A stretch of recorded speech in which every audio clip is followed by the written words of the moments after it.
পৃথিবীতে কাক হচ্ছে এমন এক পাখি, যে পাখি বাজ পাখির পিঠের উপরে চড়ে বাজ পাখিকে ঠোকা মারে, ঘোচা মারে।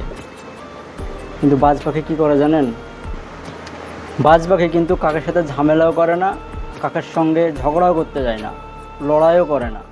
বাজ পাখি এতটাই উপরে উড়ে যায়, এর উপরে থাকাটা অসম্ভব হয়ে যায় শ্বাস প্রশ্বাসের কারণে, তার বেঁচে থাকার কারণে। তখন কাক নিজে বাঁচবো কি মরবো সে চিন্তায় ভেবে বাজ পাখি থেকে কাক নিজের ইচ্ছায় নেমে পড়ে, ভয়ে নেমে পড়ে নিজেকে বাঁচার জন্য। সেই রকমই আমাদের সমাজে কিছু কাকের মতো মানুষ আছে। সেই রকমই তুমি যখন একটা লক্ষ্য স্থির করবে একটা ভালো কিছু করার জন্য, ভালো কিছু জায়গা পৌঁছানোর জন্য, তখন কাকের মতোই আমাদের সমাজে